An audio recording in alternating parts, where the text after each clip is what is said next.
Welcome back to the Winter Spring Tournament Expert Division opening round, hole number 14. Here we're going to be setting up for a Grizzly Rough Bump. We're using a Kingslayer type ball, P3 side spin 3 plus wind 4. The adjustment for the drive is P3, 0% max. We're starting off with a quarterback 9 plus, switching to our APOC 5 plus. So with your QB, you're going to want to have the blue ring touching the right rough at the top of the +0, just like you see here. Once you get that position, then switch to your APOC 5 plus and Grizzly 7 plus bag. All right.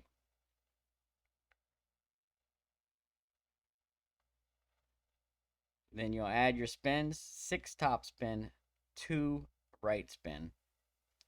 And we're going to play this with some right curl. We're going to add right curl to the left side of the balls, touching the inside of the shot circle. And we're going to play just before circle drop OP. P3 plus 0% elevation, max numbers. 6 top, 2 right, just before circle drop OP. And left side of the ball touching the inside of the shot circle. Right curl, just like that. So this drive has been giving us an average of 344 or 345. So you should be right around that range. For the approach shot, it also plays P3 0% elevation at slider.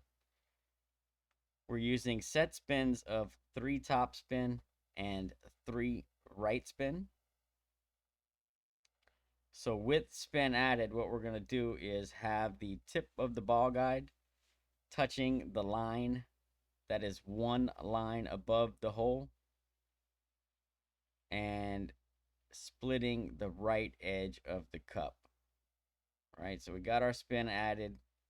We'll have the yellow ring touching the fairway on top, and then we want the ball guide splitting the right edge of the hole with the tip of the ball guide touching or just crossing the line that is 1 line above the hole.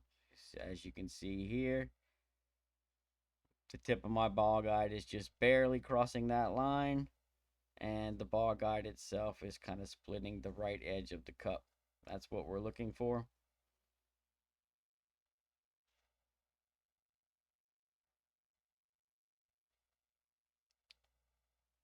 So there are definitely wind angle changes here, but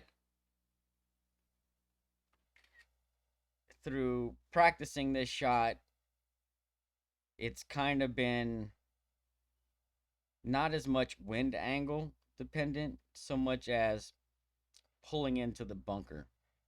So, some winds you're going to pull and you're going to finish somewhere in this area and not pull into the bunker at all. And if that's the case, then you don't need to make any additional changes to the shot. If you just barely pull into the bunker, kind of like on the sidewall here, somewhere in this general area, where you're like between a half a ring and a ring into the bunker, then that's more of kind of neutral or so angle, and then you'll have some wind angles where you're kind of pulling straight down the bottom of the bunker. So to combat this and to give us our best chance at a drop, what we're doing is we're going to add OP and right curl depending on how far we pull into the bunker. So you can have, like right here, I've got a 6-1 wind angle. I'm sitting basically what I would consider to be, the neutral wind angle or so, right around there. But with a 6-1 wind, I'm not going to pull into the bunker. or I'm only going to pull into the bunker a half a ring or less. But if I had a 9-1 wind here in this same wind angle, I'd be pulling a little over 3 rings into the bunker, right? So same wind angle, but wind strengths play a big role into it. So that's why we're using the amount of rings we pull into the bunker to determine the wind angle or the tweaks that are needed to drop this shot. If you don't pull into the bunker, no change.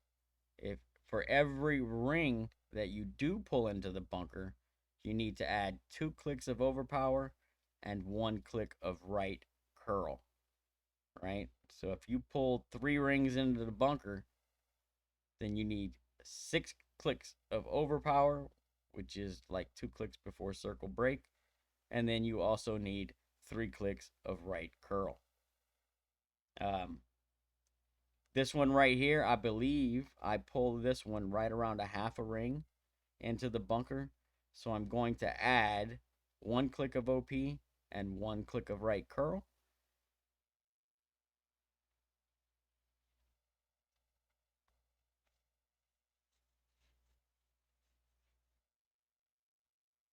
But just so you know, we've seen wind angles all the way from this corner of this house all the way to over here behind Rock's profile pic where you can't even see it, right? So there's definitely some massive wind angle changes on this shot. But being a rough bump, it's less affected by the wind angle changes and more affected by the elevation that we lose by pulling into the bunker. So you can see here, I'm just slightly into the bunker, not even quite a half a ring into the bunker, but I pulled into the bunker. So because I'm in the bunker at all, I add 1 click of OP and 1 click of right curl here.